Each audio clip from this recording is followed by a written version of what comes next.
Part 1. When an action that needs no reason becomes the greatest fear. He didn't know them. There was no hatred, no personal entanglement, and he had never even seen those people before. Attacks. He didn't prepare documents, make long-term plans, or calculate escape routes. It was only at that moment he acted, and this is exactly what paralyzed the entire investigation system more than any killer, with a plan. Because there was no specific motive to follow, no relationships to question, and no behavioral logic to analyze before the tragedy occurred. Some kill for financial reasons, some kill to resolve hatred. But Yang Xinhai killed simply because he couldn't stand something inside his head. An undetermined psychological state with no clear starting point and no predictable end. Meanwhile, Zhou Keihua, the opportunistic killer, chose victims with material value, often women. Attacking for survival, he was not a frenzy killer, but was ready to kill anyone who resisted.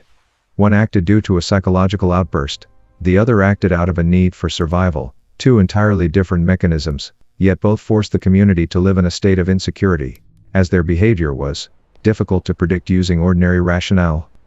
Both were detected at different times, but at that moment the system was not fast enough to connect the behavioral patterns. In the investigation files, there were notes suggesting, if only they had been identified one time sooner. But that didn't happen. The one who killed due to emotion left no prior signals, the one who killed for survival intentions always chose the moment the system was least prepared.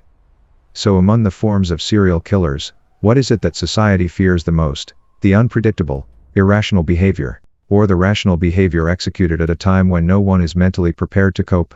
And as a society seeks to control the reasons for crime, is it capable enough to protect its citizens from actions that need no reason to begin? Part 2. Introducing the subject and the two cases, not the crime, but how the behavior formed. In this video, we will not merely recount the serial killings committed by two Chinese murderers in the early 2000s. Retelling a sequence of violence is not the channel's goal. What we aim for is to analyze, compare and question how a seemingly uncontrolled outburst of behavior could coexist with a calculated survival cycle behavior. Both subjects caused widespread social anxiety. But the mechanism for the formation of their crimes was so different that, when placed side by side, we can better understand the gaps in behavior prediction, and the failures of the community protection system. Yang Xinhai, born in 1968, came from an unstable family environment, had been administratively penalized multiple times, and showed signs of untreated mental disorder. He killed randomly, breaking into homes at night, attacking the entire family without a clear motive. The behavior was not based on long-term planning, but on the moment his psychological state fell into an unconstrained outburst. For the investigative system, this was the most difficult type of subject to predict, because he wasn't looking for victims. He was looking for an opportunity to release psychological pressure. Zhou Keihua, born in 1970, had a prior criminal record and his actions were opportunistic. He selected victims based on financial factors, often women, with the goal of robbery. But what is notable is that his killing was not an outburst, but appeared as a pragmatic mechanism. If resisted, he eliminated the risk. After each crime he went into hiding, lived normally, and then re-offended when a favorable situation arose. In criminal comparison, the one who kills for an unclear reason makes society think they could be a victim at any time, while the one who kills for a specific motive makes society understand they could become a target if they are in the wrong place at the wrong time. But when both types of crime coexist, the question is no longer who is more dangerous, but what should the system mentally prepare to counter unexplainable behavior, or explainable but difficult to prevent behavior. In the following parts, we will step by step delve into the social context where this behavior emerged, before deeply analyzing the psychological and investigative implications. Because only by understanding the environment that created the criminals can we understand why their actions persisted for a long time without being stopped. Part 3. Social context. When the system is in transition, but not yet ready to control behavioral risks. In the early 2000s, China was undergoing a strong economic and demographic transition. Rapid urbanization led millions of laborers to move from rural areas to cities or industrial zones without a sufficiently robust residency management system. Amidst this massive population shift, many regions experienced a state where the actual population differed from the managed population, creating difficulties in verifying identities, monitoring behavior and tracing individuals with a criminal history and legal reports of that time. It was noted that when criminals have an unstable place of residence, the ability to predict and prevent is almost impossible to execute promptly. Concurrently, psychosocial issues were not given adequate attention. Cases with signs of behavioral disorder, who had been arrested or administratively penalized like Yang Xinhai, had no clear path for social reintegration or long-term behavioral monitoring after release. Subsequent investigation reports indicated that he had contact with law enforcement agencies before his serial killing spree, but no system raised an alert about the level of danger to the community. It is noteworthy that, in a rapidly changing social environment, where the legal system was incomplete, it became too easy for an individual to disappear from management records. The case of Zhou Qihua showed another distortion of the transition process. Opportunistic crime thrived as economic disparities widened significantly. He did not act out of emotional outbursts like Yang, but because of situations that allowed him to maintain his survival through robbery. Investigations showed that after each crime, he returned to his normal life, creating no clear signal for the system to warn of repeated behavior. When randomness met opportunity, the legal system faced difficulty in constructing a predictive map. During a societal phase focused on rapid economic growth, the control of personal security risks was not prioritized adequately. Yang's crimes occurred at night, in homes without protective measures. Zhou's crimes took place at times of cash transactions, or in less supervised areas. Both exploited gaps exactly when the system had not yet established full coverage. The issue was not solely with individual behavior but with this: when society moves faster than the pace at which control mechanisms are perfected, dangerous behavior can persist long enough to become a major fear. So in such a context, what is the more worrisome factor? A society that cannot predict dangerous behavior, or a system that needs time to learn how to identify what it has never confronted before? Part 4. Yang Xinhai. When crime needs no reason, only a moment of outburst. In official investigation documents, there is one quote, recorded from Yang Xinhai's confession after his arrest: "I killed them because at that moment I couldn't stand it in my head anymore. Not for conflict, not for money, not for hatred." He did not select victims based on criteria, nor did he predetermine their identity. The crimes occurred on nights when he felt psychological pressure he could not control. And any family whose door was not securely locked could become a target. His method of operation did not follow typical criminal models. No traps were set, no specific weaknesses were sought, but relied on the immediate lack of defense. It was this lack of selection that complicated the investigation, as there was no predictive behavior to build a profile. Coming from an unstable family environment and having been abused as a child, Yang repeatedly violated the law, and went through various forms of administrative penalty. However, no system fully assessed his psychological condition. The investigation report noted that signs of behavioral disorder had appeared, but there was no intervention or ongoing monitoring process. Upon release back into the community, he had no stable residence, often moving between provinces, operating outside traditional residential management zones. This created a gap that authorities at the time could not fill. The most challenging point for the investigation was that the behavior occurred almost without any preparatory movement. He did not scout victims, nor survey the area before acting, only seeking places he could easily infiltrate and committing the act in a short amount of time. This made it nearly impossible for authorities at the initial stage to establish a pattern of recurrence, as the behavior did not adhere to a fixed logical sequence. In internal investigation reports there was a comment: "This is the type of crime whose moment of initiation cannot be predicted, making it very difficult to prevent before it happens." The two factors that made Yang one of the most difficult perpetrators to control were his untreated psychological instability and his movement outside official residential management zones, an act that needed no clear reason, only a moment of outburst. And if a prevention system is based solely on identifying motive, then, with just one person who needs no reason, all preparation can become meaningless. So, when crime needs no specific target, are there any measures effective enough for prevention, or can the system only react after the act has occurred? Part 5. Zhou Qihua. When crime doesn't erupt, but is activated by a survival principle. Unlike Yang Xinhai, who killed due to an uncontrolled psychological state, Zhou Qihua acted by choice, based on assessing the situation and its potential benefit to himself. He did not attack completely randomly, but targeted victims with favorable factors, mostly women carrying cash after withdrawing from a bank or people returning home late at night. In many investigation files it is recorded that he did not kill to release emotion, but killed to eliminate risk during the process of seeking finance. The crime occurred when he perceived that the victim could obstruct the robbery, and in those moments, he did not hesitate. Joe, born in 1970, had a prior record for weapons trafficking and theft, possessed skills in using firearms, and had experience living outside the law. Investigation showed that he was not under immediate psychological pressure when committing the crime, but was often calm before acting.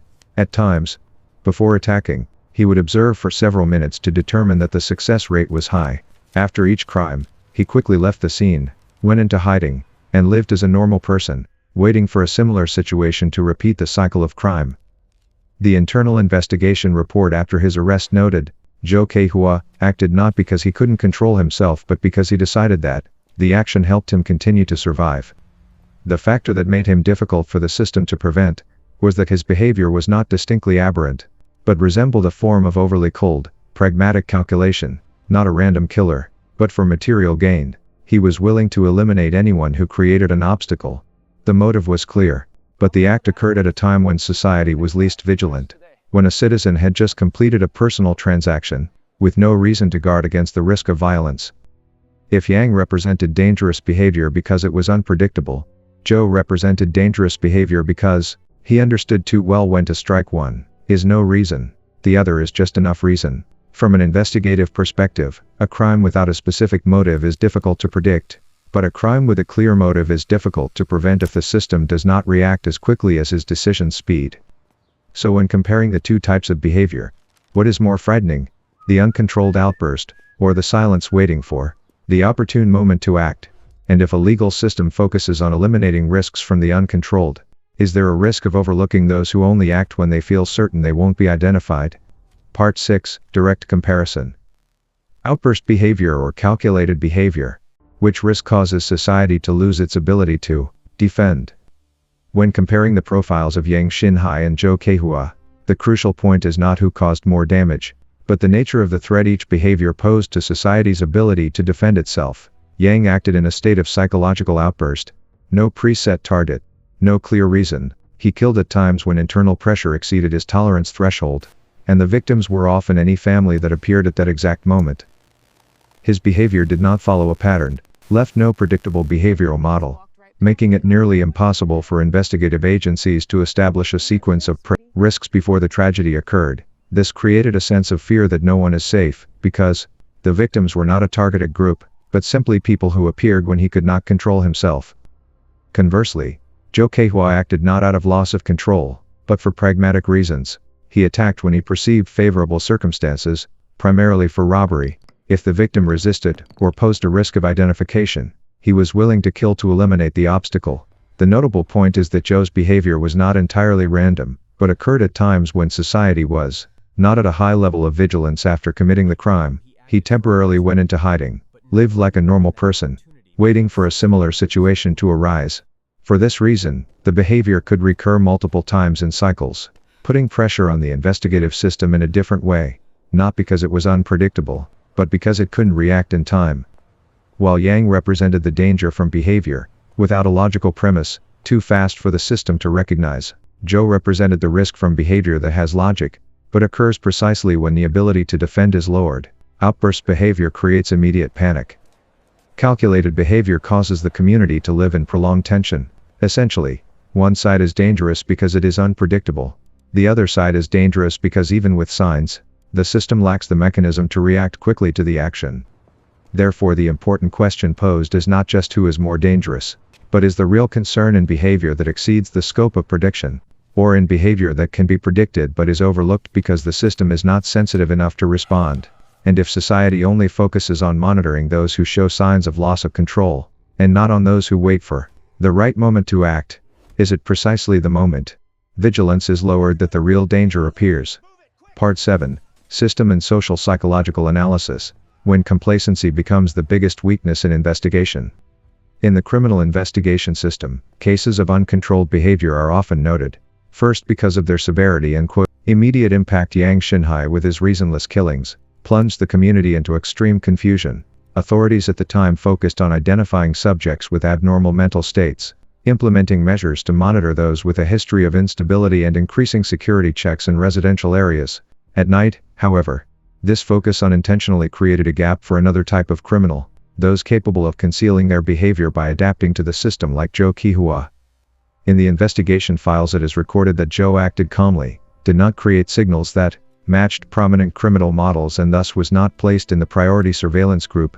The legal system at the time primarily identified risk based on shocking, clearly uncontrolled behavior, rather than cold, but timely logical behavior. When society reacted strongly to the outbreak of the Yang case, the focus capacity of law enforcement was drawn towards preventing a similar case, while Zhou operated with the strategy of only acting when everything is safe enough.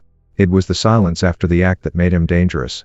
Not because he was too different, but because he wasn't prominent enough to become an investigative priority. From a community psychological perspective, Yang's behavior created an invisible fear. Anyone could become a target, but over time, this fear was translated into basic defensive measures like locking doors and being vigilant at night. Conversely, Zhou's behavior did not elicit an immediate community reaction, because people believed that if they didn't encounter a dangerous situation, they would be safe. It is the belief that only when one falls into a bad circumstance will one face danger that makes society easily complacent towards opportunistic crime. In many analysis documents, it is recorded, the feeling of being able to control risk leads the community to underestimate the actual danger. The biggest weakness of the system was not the lack of investigative tools, but the timing of the response not being appropriate for the nature of the criminal behavior. Yang's case showed the system struggled when behavior exceeded the ability to predict. Zhou's case proved that even when behavior is predictable, if the system responds slower than the subject's speed of action, the defensive mechanism is still ineffective. So what needs to be re-examined? The way we identify risks, or the way we choose priorities in investigation, and is the mentality of just being vigilant is enough to be safe, making society more vulnerable when encountering those who know to wait for the exact moment to act. Part 8. Open conclusion. When social defense relies on prediction, but the criminal needs no reason to start. After comparing the two profiles, a clear reality emerges. Criminal behavior is not only dangerous because of the level of lethality but also because of the way it challenges society's ability to defend itself. With Yang Shanhai, no one knew when he would strike, because there were no warning signs, no clear reason. With Zhou Qihua, people knew he acted for opportunity, but no one knew when that opportunity would be assessed by him as favorable enough. One kills when he cannot control himself, the other kills when he feels he can control every factor around him. 2. Completely opposite approaches, but the common result is that the defense system always arrives after the act. There were phases when society believed that merely increasing security was enough to prevent dangerous behavior, but when a person only needs a moment of loss of control to take a life, or when a person only needs to feel safe to act, technical defensive measures will not be enough to prevent it. In field investigations, specialists once noted, it is not always possible to find a reason for every murder. There are cases that happen simply because at that time, no one was fast enough to recognize the risk. Therefore, the final question of this video is not who is more dangerous, but between the one who acts due to psychological outburst and the one who acts due to pragmatic calculation, what should the system prioritize predicting to protect society? Only people showing signs of instability are monitored. The risk lies in the fact that the seemingly stable person knows how to hide. Conversely, if the focus is only on those with a criminal record or pragmatic behavior, then the moment an uncontrolled psychological state is activated is when all prediction models become meaningless. In the next profiles, we will continue to analyze cases where criminal behavior not only violates the law, but also challenges the deductive capacity of the investigative system. There are cases caused by hatred, cases caused by profit, and there are also cases that exist because the perpetrator did not try to hide anything, they just needed to act. The question for the viewer is, if the next generation wants better self-defense than the previous one, do they need to learn how to control people, or learn how to understand the state that makes people act? Perhaps the most terrifying thing is not when a crime occurs for the wrong reason, but when it occurs without any reason at all. And in the upcoming files we will continue to seek answers, not to pass judgment, but to understand why.